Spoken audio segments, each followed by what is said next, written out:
Hey guys, what's up? Matt Boismier here, and I have a treat for you because I just discovered my very first character design portfolio. It's still living on Carbon-Made. I found it, and a lot of people have been asking me for advice on how to put together a character design portfolio, so I thought I'd make this video, give you 5 important tips for how you can impress and get that job you want as a character designer. So let's get to it. Let me first give you a little backstory. Back in 2011, I was living in Windsor, Ontario, that's Canada. At the time, I had taken 5 years after graduating from animation school. Thought I could make it on my own as a freelance illustrator. All people wanted from me were portraits, and so it was really hard to put together a portfolio for character design, even though that's what I wanted to do, because no one was actually asking me to make designs for animation. My portfolio was a little scattered, it was all over the place. And eventually, an old colleague of mine from school invited me to work for his Facebook game company, making kind of art directing these slot machine games and some other content for Facebook.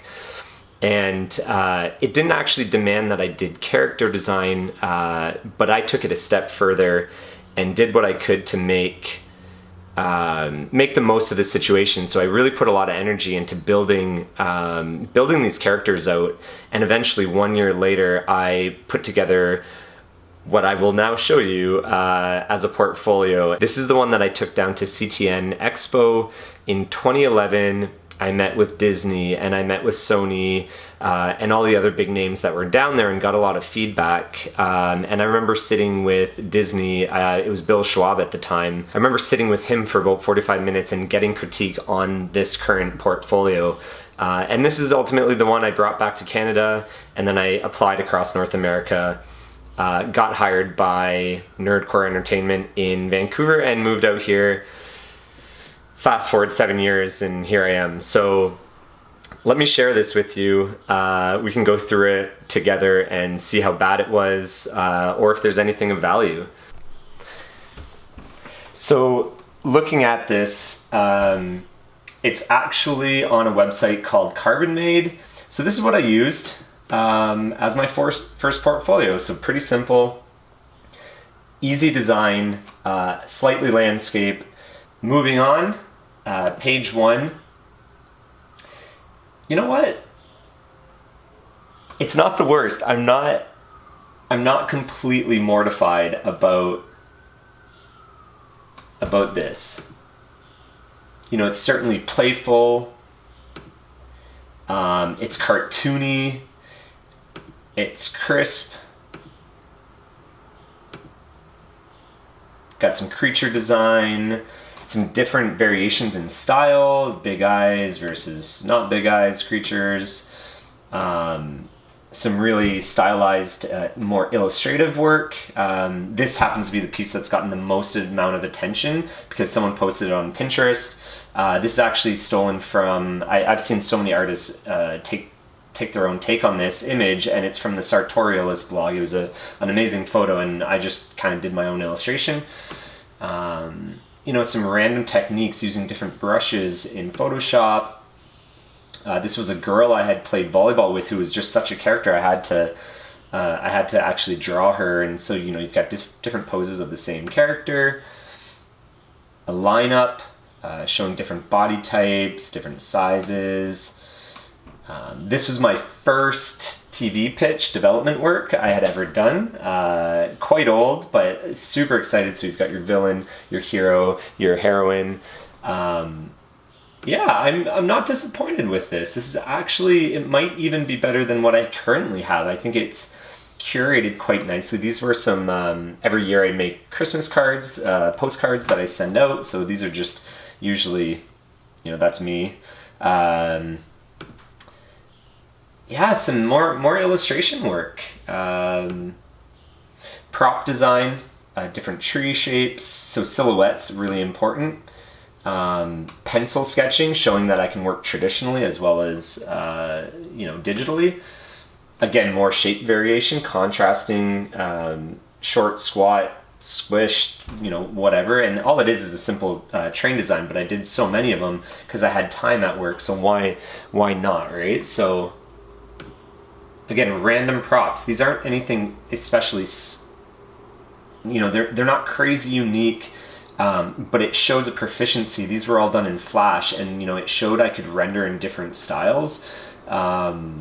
Just really clean, professional looking work. Kids books. At the time I was illustrating some kids books.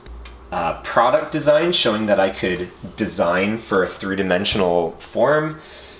Some pinups. At this point I'm just showing proficiency and that I create a bunch. Illustration, this was before I knew how to paint very well. Again, some more pinup work, showing that I can render. Again, pen work, showing that I'm proficient with different mediums and that I understand form and faces. Super important in character design. And I was part of a caricature organization called ISCA, the International Society of Caricature Artists, and more illustration. So that's it. That's my portfolio from 2011, trying to get my first job as a character designer in animation. And I have to say, I'm not terribly disappointed. So after taking a look at that old portfolio, I've dissected it down to five major things to keep in mind when you're putting together your portfolio. That'll hopefully help you and just make this process a little less stressful. Number one, focus. You need to have a portfolio that shows what you want to do. If you want to be a character designer, have that portfolio represent what you can do for a company, for a client, in terms of character design. So having a focus, spend so much time really working on your characters and present that. So that is step one, focus. Tip number two, you want to have a clean portfolio.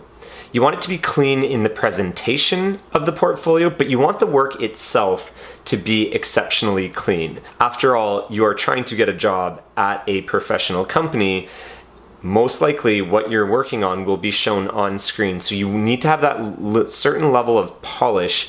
So keeping a really clean portfolio. And when it comes to the layout, keep it simple so that your artwork stands out and it's not like all graphic designy and distracting. You want your artwork to be, just noticed right away. Super important. Keep a clean portfolio. Number three, you want to be versatile. You want to have a versatility of style.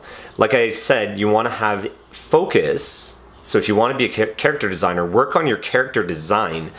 But amongst the character design, it's great to have versatility. Show different styles. Show that you can work with a different art director.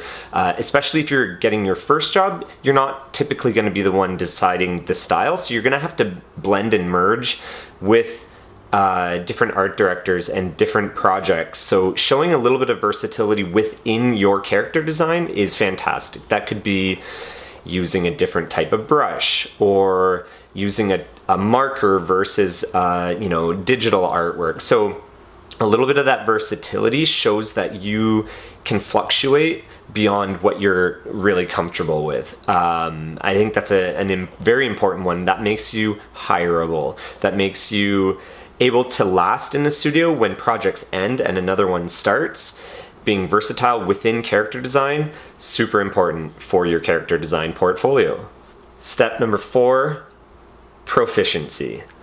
You want to show that you create a lot, that you are constantly drawing, that you're constantly learning, and that you're just trying to be the best artist you can be. That becomes very evident in a portfolio. So you want to show that you really work hard, and that could be taking one character that you've designed and doing a bunch of expressions for it, doing a bunch of poses, really following through with an idea.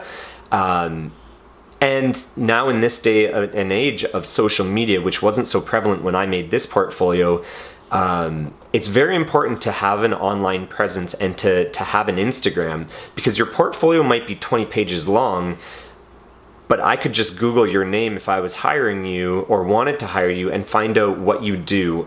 Is your Instagram just constantly growing and you know, you're learning and you're trying different things. Even if it's not in your portfolio, it's fantastic to see that proficiency. So step 4, proficiency. That being said, be proficient, but when you put together your portfolio, be effective. Cut the fat. Be very discerning with the drawings that you show, the artwork that you show.